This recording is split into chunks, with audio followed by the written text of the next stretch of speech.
Hi, welcome back to the Culinary Lab here at Gulf Coast State College. I'm Chef Paul, and you know, while it's very hard to make things that you don't like to eat, it's a pure joy to make things that you do like to eat. And like many chefs, I started cooking breakfast a long time ago, young in my career. And one of the things that, well, we cooked a lot was SoS, or stuff on a shingle. It's really easy, and it combines some real basic culinary skills that you need to know. So what are the ingredients? Well, they're few, and you probably have them in your own home. I've got some seasoned ground beef. Don't get the really lean stuff because you need the oil because it's going to help make our sauce. A blend of some seasonings and me, salt, pepper, and I really like some of the seasoned blends like Cavender's, okay? A little bit of all-purpose flour, a couple of eggs, some nice whole milk, and our utensils. Today I'm going to be using a non-stick pan, a non-metal spoon, and a rubber spatula. So if you're ready, I'm ready. Let's get started. First thing we've got to do is we've got to brown the meat. Now, what is SoS? You'll find it in a lot of coffee shops and waffle shops and little mom and pop restaurants all over. And basically what it is like sausage gravy that you might get on a biscuit. This is a beef gravy that you put on toast, usually with a nice fried egg on top, and it is a delight. So let's get started. I'm going to start by, got my pan preheated. I'm going to put my ground beef in, and again, we're just going to let this get nice and brown, okay?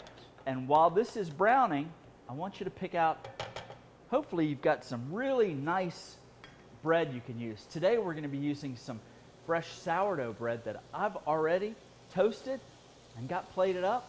So while this is browning, I want you to get your materials together and watch, and we're going to have some fun with this. So I'll be back in a few minutes and I'll show you where we go from here.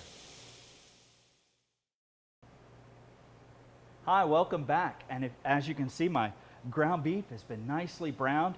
And you know what? Leave that oil in there. The oil is really important, okay? I've only got about a half a pound of ground beef here. What I'm going to do next is, well, I'm going to make some roux. Now, if you remember from one of my past videos, all roux is a combination of fat and flour, which helps to thicken things. This is a real basic sauce, and actually my students learn this sauce as one of the mother sauces called a bechamel.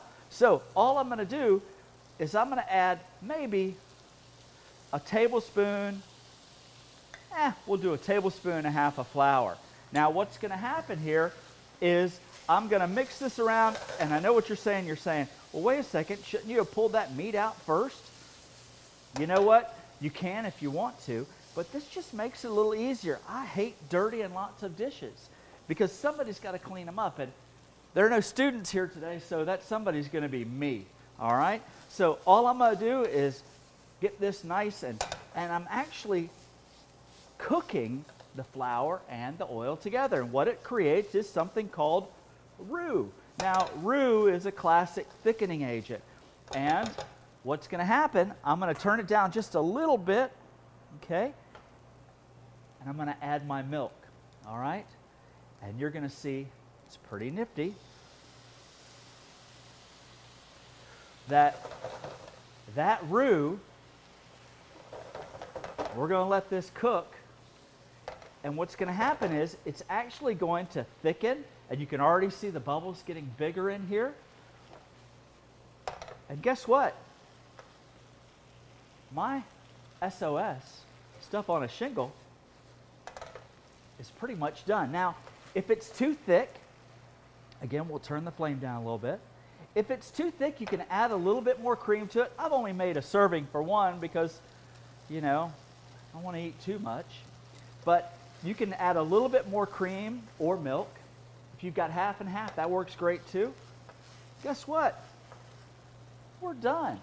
We've got a nice, and the more you brown your ground beef, that browning is going to actually make your sauce a little darker too. So guess what? There is our SoS.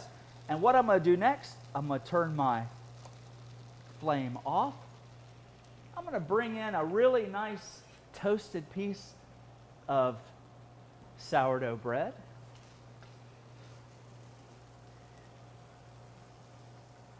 Plate a little bit of this up. A little bit on, a little bit off. And then, when we come back, I'm going to fry a beautiful egg over easy, put it on top. I'm going to have some breakfast. So, come right back. Hi, welcome back to breakfast. And today we're doing SoS, one of my favorite things to eat for breakfast. But you got to have an egg on top, all right? So let's talk about cooking an egg. Some real important things, and temperature control is critical when we're cooking an egg. I'm going to go ahead and turn my pan on, heat on. What I want to do is I want to feel the heat just start to come up on the handle. So we're going to let this heat up. I've got a nice non-stick pan, and if I do this right, I won't need any utensils at all. As a matter of fact, when I teach my students how to fry an egg, I don't let them use utensils at all. They have to basically cook the whole egg, flip it, plate it, do everything without using any utensils. And that's what we're going to do. Now what I'm going to do is I'm going to take a little bit of clarified butter and put in here. And I'm going to let this clarified butter begin to melt. And if you remember from our previous videos, clarified butter is butter that's had the fat solids and the water removed from it. Okay? It creates a fat that has a higher smoking temperature and tastes a little better, in my mind.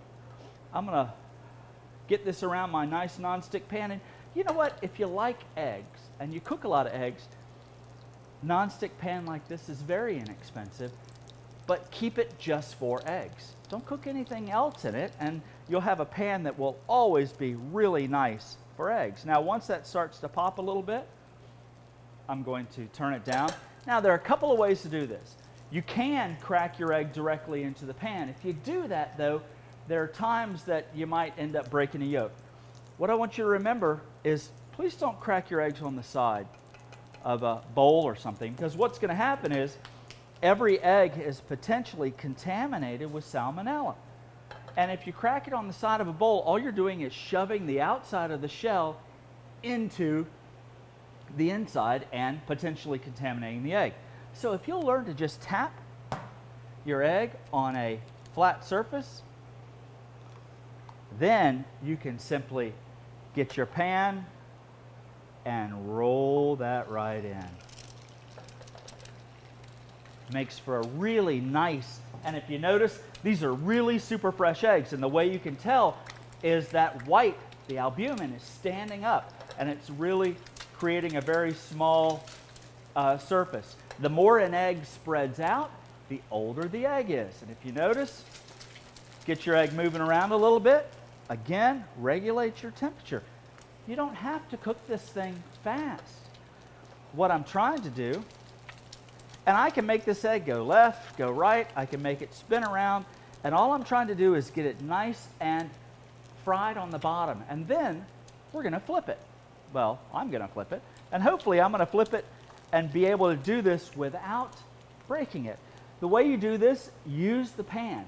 I'm going to lower the pan down, get the egg in the bottom of the pan, and I don't want to see sky between the egg and the pan when I flip it. All I'm trying to do is just kind of flop it over, just like that. Simple as can be. Now, if you want to, you can put a little bit of seasoning at this point on your egg. And I like mine, we'll flip it again. There we go.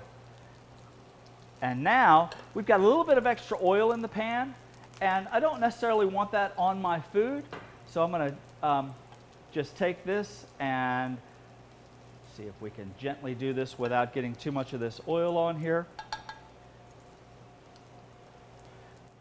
And now I'm going to plate it up. So I'm going to move this out of the way so y'all can see.